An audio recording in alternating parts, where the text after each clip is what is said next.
Deus nos mostra qual é a vontade de Deus, qual é a vontade do Senhor. Aliás, aí, enquanto nós estávamos cantando, eu estava pensando que muitos dos cânticos de hoje, e até mesmo dos textos lidos, tem a ver com o nosso tema de hoje. E nós não combinamos, né, com o Espírito Santo que nos preparou exatamente para que todos nós possamos refletir sobre essa mesma palavra, a direção do Espírito Santo. A parábola das 10 minas, que é o nosso texto de hoje, é uma parábola que mostra essa realidade. Se nós entendemos essa parábola, nós entendemos tudo que Jesus fez por nós, entendemos o que Ele quer que nós façamos e entender que um dia, inclusive, Ele voltará e vai nos levar e haverá uma prestação de contas. Por isso essa parábola eu li durante um período muito interessante, Lucas 19, versículo 11 em diante. Lucas 19, versículo 11 em diante. Ouvindo ele essas coisas, Jesus contou uma parábola. Visto estar perto de Jerusalém, e lhes parecer que o reino de Deus havia de manifestar-se imediatamente. Por isso, Jesus disse: certo homem nobre partiu para uma terra distante, a fim de tomar posse de um reino e voltar. Chamou 10 dos seus servos, confiou-lhes 10 minas, e lhes disse: negociem até que eu volte. Mas os seus concidadãos o odiavam e enviaram após ele uma embaixada dizendo: não queremos que esse reine sobre nós. Quando ele voltou, depois de ter tomado posse do reino, mandou chamar os servos, a quem tinha dado dinheiro, a fim de saber quanto tinham conseguido ganhar em seus negócios. O primeiro se apresentou e disse: Senhor, a sua mina rendeu 10. O Senhor lhe disse: muito bem, servo bom. E porque você foi fiel no pouco, terá autoridade sobre 10 cidades. O segundo servo veio e disse: Senhor, a sua mina rendeu 5. A este o Senhor disse: você terá autoridade sobre 5 cidades. Então veio outro servo dizendo: Senhor, aqui está a sua mina, que eu guardei embrulhada no lenço, porque tive medo do Senhor, que é um homem rigoroso. O Senhor retira o que não depositou e colhe o que não semeou. Mas o Senhor respondeu: servo mau, eu julgarei usando as suas próprias palavras. Você sabia que eu sou homem rigoroso, que retiro o que não depositei e colho o que não semeei. Por que você não pôs o meu dinheiro no banco? E então na minha vida eu receberia com juros. E disse aos que estavam ali: tirem dele a mina e deem ao que tem as 10. Eles responderam: Senhor, ele já tem 10. Ao que o Senhor respondeu: eu declaro a vocês que a quem tem será dado ainda mais, mas ao que não tem, até o que tem lhe será tirado. Mas quanto a esses meus inimigos, que não quiseram que eu reinasse sobre eles, traga-nos aqui e os matem na minha presença. É uma parábola, desculpe, no primeiro momento, parece meio complexa, meio complicada. Mas na verdade, se nós entendermos o contexto, fica fácil. Lembrando que a parábola começa dizendo o seguinte, versículo 11: ouvindo eles essas coisas. Que coisas? Um pouquinho antes, Jesus falou que chegou salvação na casa de Zaqueu. Então, após a salvação na casa de Zaqueu, também havia uma ideia. Eles estavam indo para Jerusalém, e há textos em que fala que os apóstolos estavam meio temerosos, porque eles sabiam que alguma coisa aconteceria naqueles dias da cidade de Jerusalém. E alguns deles pensavam que o reino vai chegar. Mas o reino que eles pensavam era um reino físico. De um lado eles temiam pela sorte de Jesus, pela segurança do Senhor. Mas ao mesmo tempo eles sabiam que alguma coisa ia acontecer, e alguns deles já pensavam que o reino vai chegar. Tanto que já tinha havido os discípulos começaram a brigar entre si. Uns queriam estar de um lado assim de Jesus, o outro do outro lado. Então havia uma certa ideia. Mas Jesus ele quer contar que sim, o reino seria estabelecido. Mas o reino não seria aquele reino que eles tinham em mente, que era um reino físico, para destruir o Império Romano, que até então dominava a nação de Israel. Pelo contrário, Jesus iria assim morrer nas mãos dos romanos, seria condenado por Roma à morte. Então ele disse, uma vez que havia uma ideia sobre o reino de Deus, que viria logo, e de fato viria logo. Dali a alguns dias o reino de Deus chegaria. O problema é que a ideia que eles tinham do reino de Deus era muito diferente do que seria de fato a implantação do reino de Deus. E aqui no versículo 12, Jesus diz: por isso Jesus disse. Lembrando que, versículo um pouquinho antes, a ideia de que viria logo. Por isso Jesus disse: certo homem partiu para uma terra distante, a fim de tomar posse de um reino. Você sabe, a gente vê aqui, um pouquinho na frente, ainda no capítulo 19, Jesus já entra em Jerusalém. E quando Jesus entra em Jerusalém, ele entra no domingo, e ele será preso na quinta, será crucificado na sexta, e será sepultado. E depois de sepultado, 3 dias depois, ele ressuscitará. Ficará 40 dias conversando com os apóstolos, após a ressurreição, subirá para o céu, e 10 dias depois, o reino de Deus foi estabelecido. E o reino de Deus, nós sabemos, é a igreja, é o povo de Deus. Então, quando ele diz, Jesus diz, certo homem nobre partiu para uma terra distante, a fim de tomar posse de um reino e voltar, está falando o quê? Da partida dele. Você lembra que lá, no capítulo 9, quando Jesus está conversando com Moisés e Elias, o assunto que Jesus está falando com Moisés e Elias é exatamente sobre o seu êxodo, ou seja, sobre a sua partida, que seria aquela partida tão violenta, que ele sofreria tanto assim nas mãos dos judeus, nas mãos dos soldados romanos, seria assim crucificado. Mas 3 dias depois ele ressuscitaria e ele subiu para o céu. Por isso que ele subiu ao céu. E no capítulo 2, não precisamos abrir lá, mas capítulo 2, nós vemos que desceu o Espírito Santo. O reino foi estabelecido. E no versículo 41 diz: então os que aceitaram a palavra de Deus foram batizados, havendo um acréscimo naquele dia de quase 3.000 pessoas. E Colossenses 1,13 diz o quê? Ele nos libertou do império das trevas e nos transportou para o reino do Filho do seu amor. Pois é, essa viagem aqui, a fim de tomar posse do reino, ele tomou. 10 dias após ele subir para o céu, esse reino foi assim estabelecido. E hoje em dia, nós vemos que o estabelecimento do reino, desde a época de Jesus, foi um estabelecimento gradual. Você lembra lá em Daniel, capítulo 2, quando tem aquele sonho do Nabucodonosor, e tinha uma pedra que derrubava a estátua, você que já pegou esse texto, você lembra? E diz que essa pedra que representava o reino de Deus, o governo de Deus na terra, quando ela derrubou a estátua, que eram os reinados da época, essa pedra cresceu e tomou toda a terra. Pois é, meus irmãos, hoje, 20 séculos depois, o reino de Deus continua sendo assim edificado. Ele já existe. Ele já existe. Eu não gosto muito de usar o reino, porque o reino lembra muito governo. Lembra muito essa ideia política, né? Mas o que é o reino de Deus? É o governo de Deus. Cada um de nós aqui, que já passamos pelo crer, arrepender, confessar, ser batizado em nome do Pai, do Filho e do Espírito Santo, já somos governados por Deus.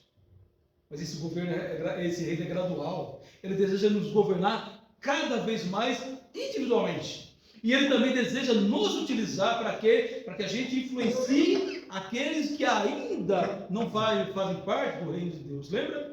Ele nos libertou do império das trevas. Todos nós estávamos. E nos transportou para o reino do Filho, assim do seu amor. Então, essa primeira parte da parábola tomou posse do reino. Mas aí, ele chamou 10 dos seus servos, confiou-lhes 10 minas. E lhe disse: negocie até que eu volte. Essa ideia de chamar 10 servos e dar 10 minas, uma mina para cada um, tem um simbolismo. Os 10 servos não são servos especiais. Os 10 servos não são assim, alguém especial no meio da igreja. Os 10 servos aqui, o número 10 no judaísmo significa a perfeição na ordem divina. ele aparece 207 vezes nas Escrituras. Esses 10 servos representam eu e você, que já somos governados pelo Senhor. Dessa maneira, 10 servos não se refere a servos especiais, mas se refere a todo aquele que um dia confessou Jesus como Senhor e disse que Ele mandaria na sua vida. Quando nós passamos pela água do batismo, antes de sermos batizados, nós confessamos isso. E nós dizemos que seremos governados por Jesus. Então, dessa maneira, o Senhor partiu. E Ele deu aqui fala, uma mina para cada um, assim, do servo, diz, negocie até que eu volte. Quando você pensa em mina na verdade, era dinheiro, era uma unidade monetária no primeiro século. No caso da mina, equivalia ao valor de 3 meses de trabalho, ou 100 dias de trabalho. Mas ele deixou claro que um dia voltaria. Olha só, no versículo assim, 13, ele disse, negocie até que eu volte. Mas quando o Senhor iria voltar? Pois é, nós não sabemos quando Jesus irá voltar. Um dia ele volta, mas na época em que Jesus esteve na terra, nem ele mesmo sabia quando voltaria, né? Lá em Marcos capítulo 13, versículo 32, ele diz o quê? Quanto àquele dia, nem os anjos do céu, nem o Filho, mas somente o Pai sabe assim o dia. O que são essas minas? Aqui está falando realmente de dinheiro, mas hoje em dia nós podíamos colocar que são as múltiplas capacidades que Deus nos dá. Deus dá, como disse o irmão aqui na frente, o Reinaldo já falou, Deus nos dá muitas capacidades, habilidades, até mesmo capacidade de ganhar mais. Tem gente que tem capacidade de ganhar mais dinheiro, tem outro que não, mas também tem habilidades de servir de várias maneiras, tanto que o texto que o Reinaldo assim citou, eu vou pedir que você continue em Lucas, mas põe um dedinho, mas lá em Romanos, que o Reinaldo citou, Romanos capítulo 12, versículo 5, fala o seguinte, começou o versículo 4, porque assim como no só corpo temos muitos membros, mas nem todos os membros têm a mesma função, assim também nós, embora sejamos muitos, somos um só corpo em Cristo, e membros uns dos outros, tendo, porém, diferentes dons, que seria uma outra maneira de falar, e segundo a graça que nos foi dada, se a profecia seria falar a palavra de Deus, seja segundo a proporção da fé, se é ministério, dediquemo-nos ao ministério, ao que ensina, dedique-se ao ensino, ao que exorta, ao que incentiva, exortar aqui é incentivar, faça com dedicação, ao que contribui, muitas vezes até financeiramente, mas não é só financeiramente, com generosidade, ao que preside, sempre tem alguém que preside o trabalho na igreja, com zelo, ao que exerce misericórdia com alegria. Qual é a ideia? Deus nos deu capacidades, Deus nos confiou. O interessante é que essa parábola ela é um pouco semelhante à parábola dos talentos. A diferença da parábola dos talentos é que lá ele deu 1 talento para um, 2 talentos para o outro e 5 para o outro. Aqui ele dá 1 talento para cada pessoa. Mostra, na verdade, que Deus respeita as nossas diferenças. As nossas, assim, Ele sabe que alguns de nós têm mais habilidades e Ele sabe que alguns de nós têm menos habilidades, mas Ele espera que nós trabalhemos de acordo com aquilo que nós temos. Aí, voltando agora no versículo capítulo 19 de Lucas. O 14, nós vamos trabalhar com eles depois. O 15, quando ele voltou, depois de ter tomado posse do reino, veja bem, Jesus já tomou posse do reino. Faz 2000 anos que Jesus tomou posse do reino. Ele ainda não voltou. Mas aqui no texto está falando de quando ele voltar. Está falando do que acontecerá no futuro. Quando ele voltou, depois de ter tomado posse do reino, mandou chamar os servos a quem tinha dado dinheiro, a fim de saber quanto tinham conseguido ganhar em seus negócios. Está falando aqui dos salvos. O 14 Mas os seus cidadãos o odiavam e enviaram após ele uma embaixada dizendo: não queremos que esse reine sobre nós. O 14 representa as pessoas do mundo inteiro que não querem o reino de Jesus sobre as suas vidas. E daqui a pouco, no final, nós vamos ver como é que Deus vai tratar essas pessoas.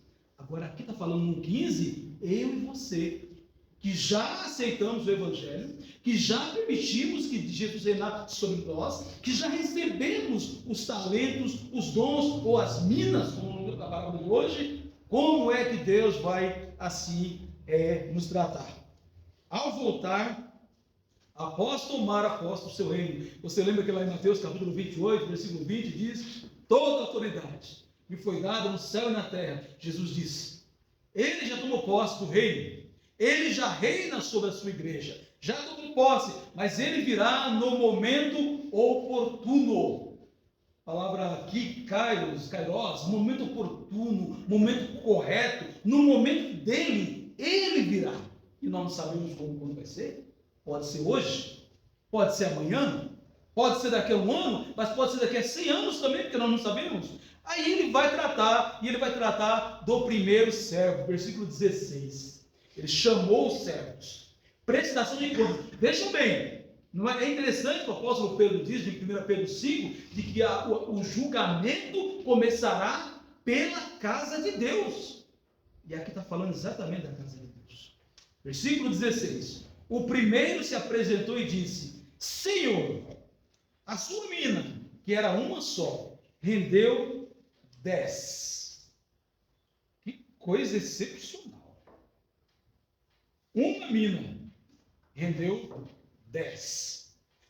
Tão excepcional que o próprio Deus reconheceu. O versículo continuando, 17. O Senhor lhe disse: muito bem. Ele não somente disse muito bem, ele disse muito bem, bom servo. E por que você foi fiel no pouco? Porque as 10 minas, perto de tudo que o Senhor tinha, era pouquinho. Por que você foi fiel no pouco? Terá autoridade sobre 10 cidades. Você sabe que essa palavra é muito semelhante à parábola, a outras parábolas. Você vê que na história do semeador, tem o solo que produz a 30, 60 e 100 por um. Sempre tem uma graduação no meio do povo de Deus. Às vezes nós ficamos comparando às vezes um ao outro, mas devíamos fazer muito isso não. Sabe por quê? Porque às vezes a pessoa ela está servindo de acordo com a capacidade que Deus deu, enquanto que outras vezes ela tem uma capacidade maior. A parábola dos talentos, Deus deu 1, 2 e 5 talentos. Agora, aqui fala que Deus deu assim um para cada um. Isso mostra que Deus reconhece os diferentes níveis de sabedoria, de capacidade e de discernimento de cada um de nós. Isso também mostra que Deus não exige de nós, como alguém falou aqui na frente, perfeição. Porque perfeição só o próprio Deus tem. Mas Ele exige de nós o quê? Dedicação. Então, quando eu penso nesse servo que recebeu 1 e deu para o Senhor 10, eu penso em figuras como o apóstolo Paulo, eu penso em figuras como o apóstolo Pedro no Novo Testamento, eu penso em figuras como João. No Velho Testamento, talvez eu pensaria em alguém como Samuel, como Moisés, entre tantos outros notáveis, assim, pela sua dedicação a Deus e pela maneira como eles foram, assim, abençoados com muitos talentos. O apóstolo Paulo reconhece isso. 1 Coríntios 15:10 ele diz: mas pela graça de Deus sou o que sou, e a sua graça que me foi concedida não se tornou vã. Pelo contrário, trabalhei muito mais do que todos eles, todavia não eu, mas a graça de Deus comigo. Estava conversando ontem com o irmão. Eu até pensei em trazer a mensagem com base nesse outro texto que eu vou trazer ao momento. Tito capítulo 2, versículo 11 e 12, diz que a graça de Deus, ela é salvadora. Ela também nos transforma. Então qual é a ideia, meus irmãos? Aquele dedicado. Esse tinha 1, tem um lado, talvez, olhando pelas parábolas dos talentos, de um tem mais capacidade, outro tem menos. Mas esse que tinha 1, ele recebeu só 1. E por que ele conseguiu 10? dedicação, diligência, esforço. Ele levou a sério aquilo. E sabe de uma coisa na Bíblia? Na Bíblia, quanto mais a pessoa é dedicada a Deus, quanto mais ela faz motivada por seu amor ao Senhor, mais o Senhor trabalha na sua vida. Ela vai ter mais responsabilidades também, mas mais o Senhor é capaz de produzir na sua vida. E ela acaba tendo privilégios que o outro não tem. Porque o outro o quê? O outro às vezes é preguiçoso. Vai para os céus preguiçosos? Talvez até vá, mas não vai ter privilégios. Eu fico pensando em pessoas no Velho Testamento que tiveram privilégios. Moisés foi tão dedicado a Deus, que Deus falava assim: meu servo Moisés, na minha casa, que a Moisés, lá em Êxodo 33, foi dada a oportunidade de ver a própria glória do Senhor. Paulo, a pessoa também super dedicada, Deus falou com ele várias vezes, e ele teve o privilégio lá em 2 Coríntios capítulo 12, de subir até o terceiro céu. O apóstolo João foi outro, tão dedicado a Deus, sofreu pelo Evangelho, que preso na ilha de Patmos, ele teve aquela visão em que Deus revelou tudo o que iria acontecer através do livro que nós chamamos livro de Apocalipse. Pois é, meus irmãos, por que às vezes Deus não nos usa? Porque às vezes a gente tem o dom, tem o talento. Como na parábola do talento, a gente vai e esconde. Como na parábola aqui do terceiro homem, a gente vai e põe no lenço. A gente atrofia e não utiliza. Por que alguns irmãos se destacam mais do que os outros? Porque são dedicados.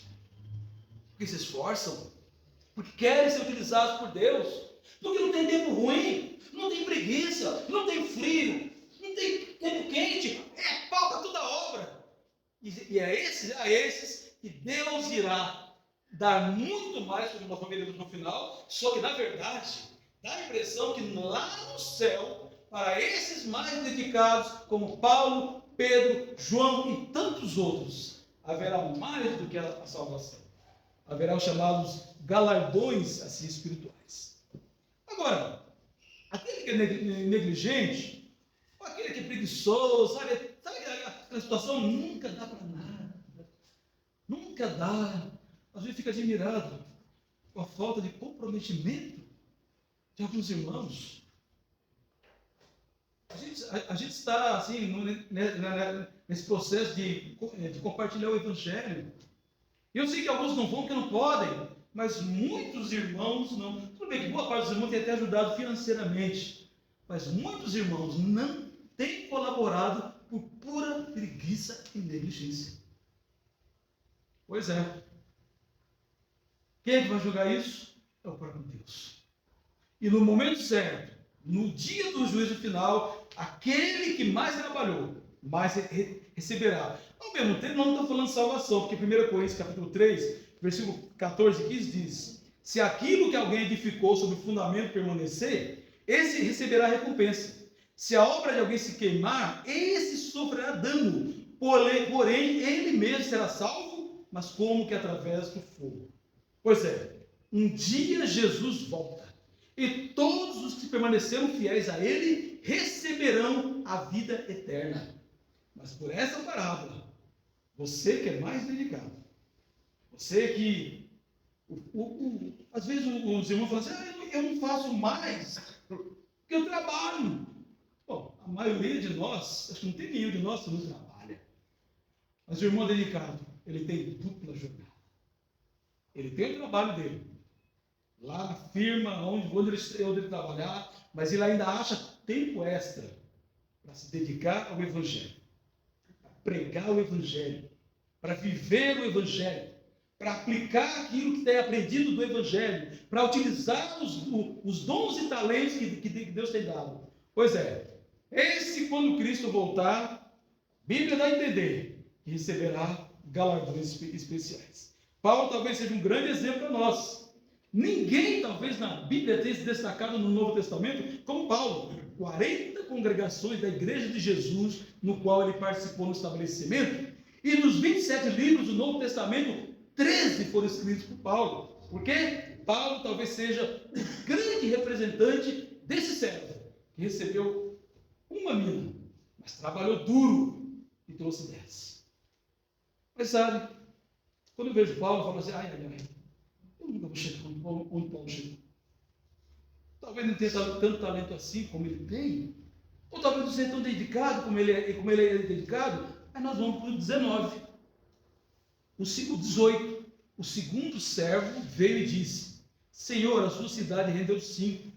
A este o Senhor disse: você terá autoridade sobre 5 cidades. Olha só, você percebe uma coisa interessante? Ele se aproximou, ele recebeu 1.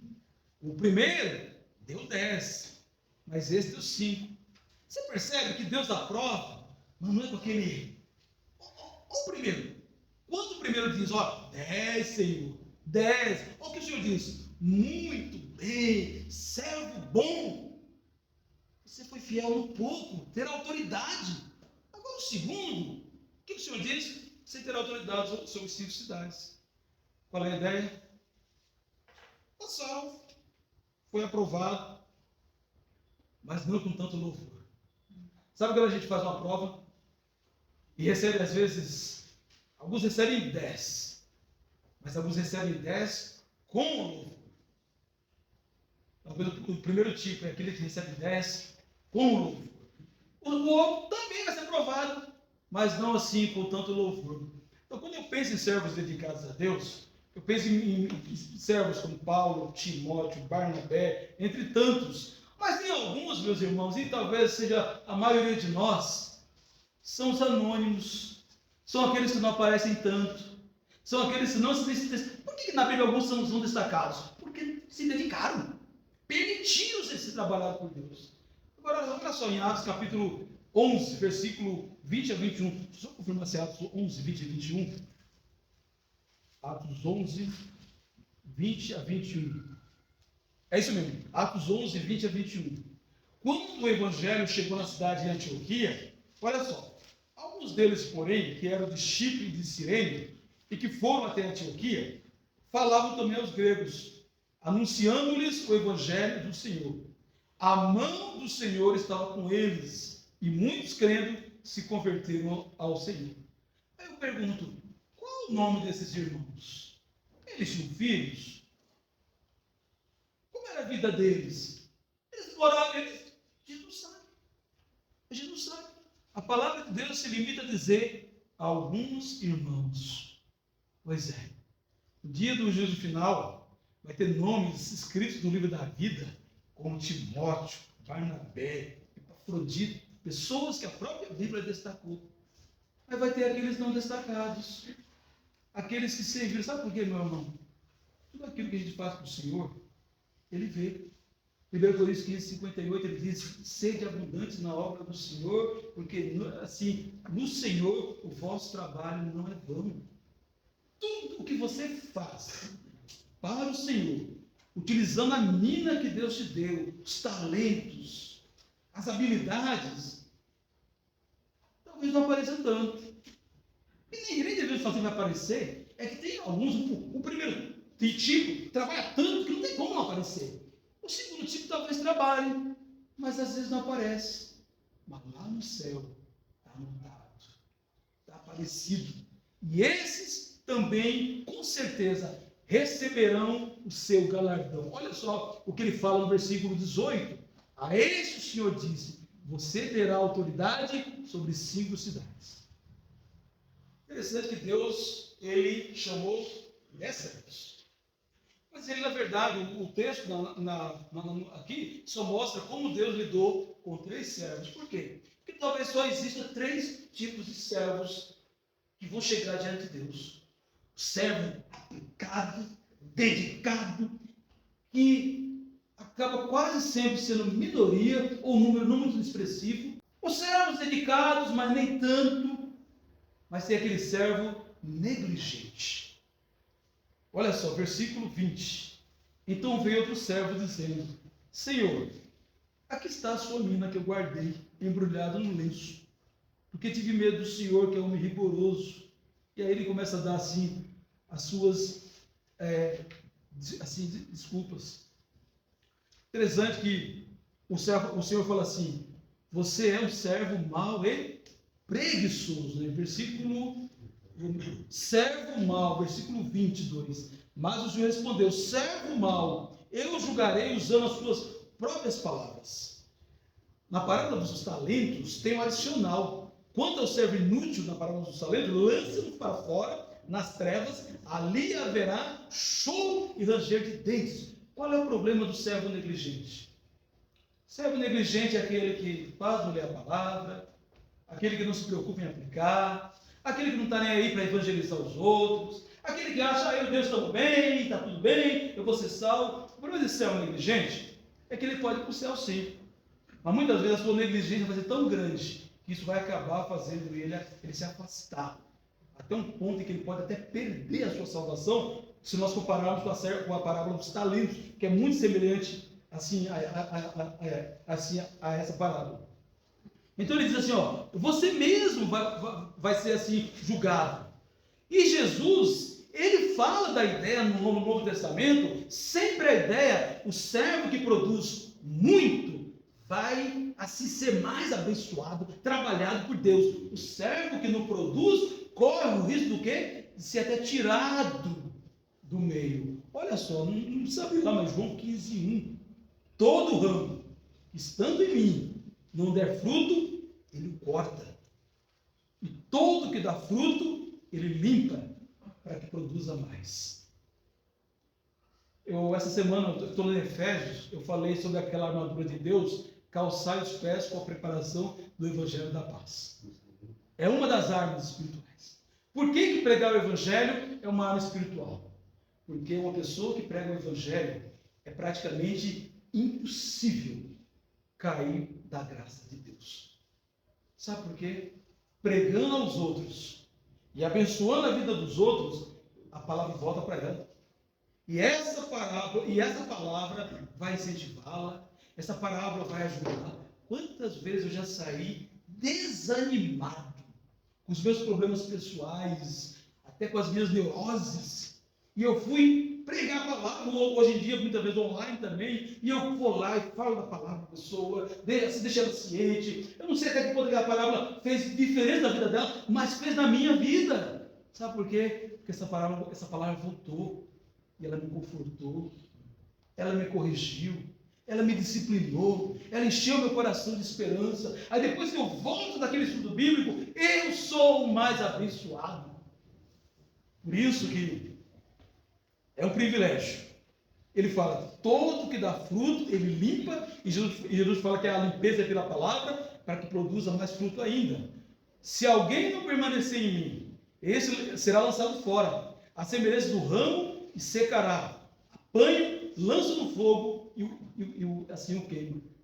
Agora, continuando a parábola, agora versículo 24, que meu tempo está aí se esgotando. 24. E disse aos que estavam ali, tirem dele. E dele quem? O servo preguiçoso.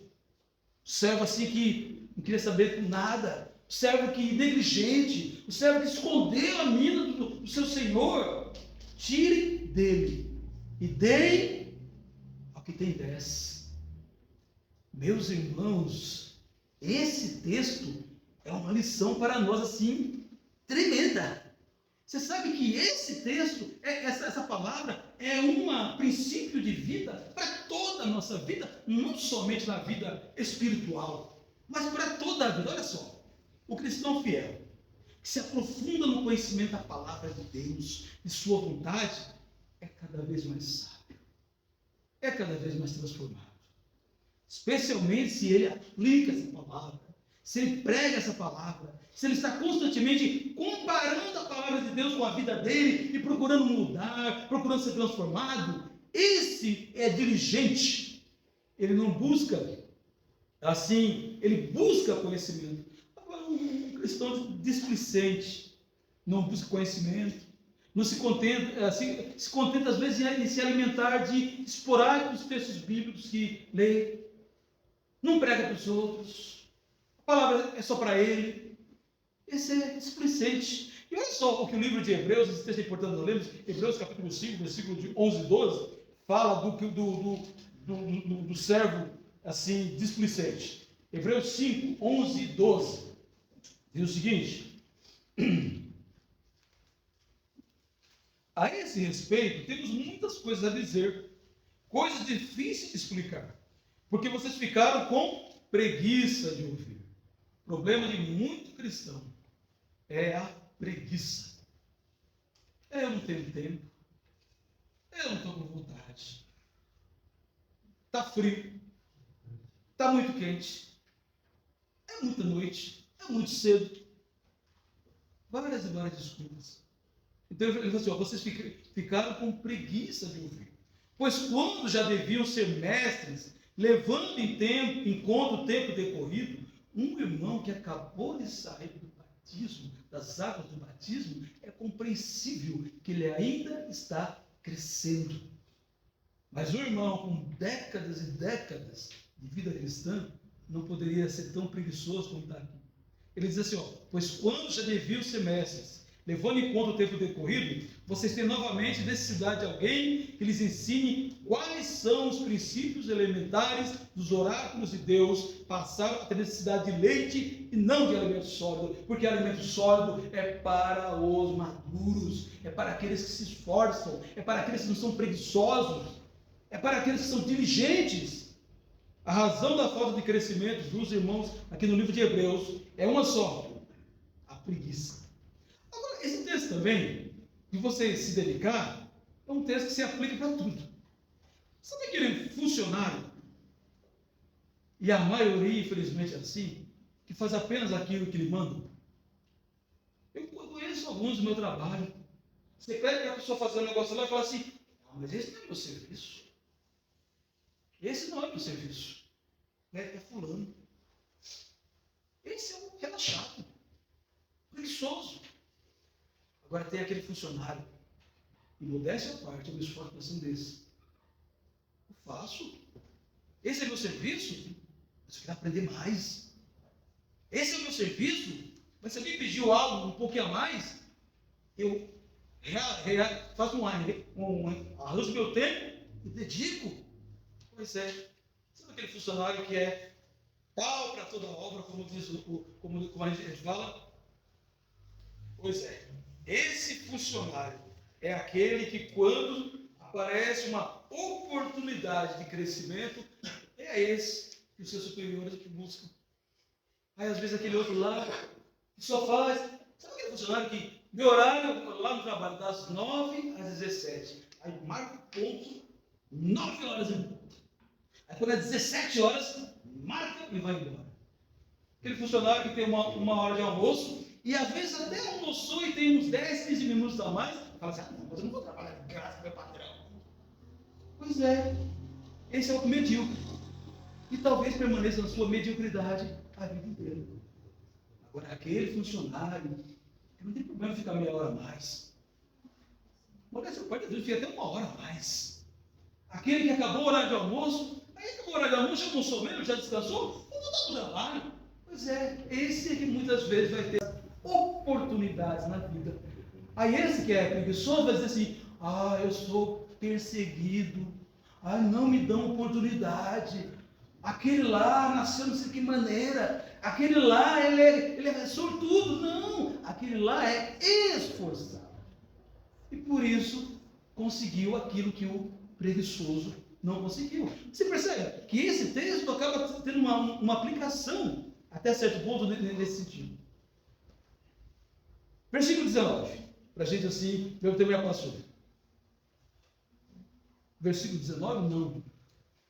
Versículo 27, na verdade. 27. Não, é 14, depois 27. Mas os seus concidadãos o odiavam e enviaram após ele uma embaixada dizendo: não queremos que este reine sobre nós. O 27. Mas quanto a esses meus inimigos que não quiseram que eu reinasse sobre eles, tragam-nos aqui e os matem na minha presença. Pois é, esse texto, agora não está falando da gente, está falando dos outros. Aqueles que não quiseram que Deus reinasse sobre as suas vidas. Eu não quero que esse Senhor reine sobre nós. Esse texto se aplica primeiro aos judeus, lembra? João capítulo 1, versículo 11 diz o quê? Veio para o que era seus e os seus não o receberam. Jesus, esse texto se aplicou de duas maneiras. Primeiro, que 40 anos após o Senhor viajar, Jesus subir para o céu, o que aconteceu com os judeus? Foram destruídos, a cidade de Jerusalém foi destruída. E os judeus foram dispersados pelo mundo. Porém, esse texto também se aplica para todos os que não querem que Deus reine sobre eles. Pois é, meus irmãos, essa mensagem ela não é popular. Porque a mensagem hoje é: fique tranquilo, se você quer saber do Evangelho ou não, Deus é bom e de qualquer maneira vai dar um jeitinho. Olha só o que 2 Tessalonicenses, capítulo 1, versículos 7 a 9, diz. Esse é importante a gente ler, Júlio, por favor. 2 Tessalonicenses 1, de 7 a 9. 1, de 7 a 9. 2 Tessalonicenses 1, de 7 a 9. Olha só. E que dê a vocês, falando dos cristãos, que estão sendo atribulados, alívio, juntamente conosco, quando do céu se manifestar o Senhor Jesus, com os anjos do seu poder, em chama de fogo, tomando vingança contra os que não conhecem a Deus, e contra os que não obedecem ao Evangelho do nosso Senhor Jesus Cristo. Olha que coisa terrível. Não é para nós, que já temos Jesus como Senhor. Esse talvez seja uma grande motivação para que a gente evangelize mais, para que a gente compartilhe mais o Evangelho. Sabe por quê? Porque contra todos os que não obedecem ao Evangelho e não conhecem a Deus. Lembra? Aqueles que disseram: não queremos que o Senhor reine sobre nós. Versículo 9, João, por favor. Esses sofrerão penalidade de eterna destruição, banidos da face do Senhor e da glória do seu poder. Pois é uma mensagem muito popular. Mas é uma mensagem que também tem que ser assim colocada. Apocalipse 20:15 diz: e se alguém não foi achado escrito no livro da vida, esse foi lançado no livro de fogo. Deus é amor. Mandou Jesus, morreu por nós, ressuscitou, tomou posse do reino. Desde então, o Evangelho vem sendo pregado. E um dia ele volta. O julgamento começará pela casa de Deus, como diz 1 Pedro capítulo 5. Mas depois o Evangelho vai ser assim, o julgamento vai ser para toda a humanidade. Qual é a conclusão? Essa parábola é um chamado à ação responsável, à fidelidade diária e à consciência da volta do Senhor. Ele volta. Vai julgar o mundo sem Deus. Sim. Que lamentavelmente, por isso que um dos motivos da gente evangelizar é porque essa turma que não quer saber de Deus, que já disse para Jesus: eu não quero que o Senhor reine sobre mim. Pode ser que amanhã depois não mude, mas depende de mim, de você, estarmos o quê? Conversando, pregando, com jeito, com amor, momento oportuno, falando. Deixe Jesus reinar sobre a sua vida para nós. Não enterre o que Deus te deu. É uma outra mensagem de hoje. Não enterre o que Deus te deu. Deus deu para cada um de nós capacidades, habilidades, minas, mas Ele quer que nós utilizemos para o reino dEle. Seja fiel no pouco ou seja fiel no muito. Siga com dedicação e diligência, sem preguiça, porque um dia o Rei voltará.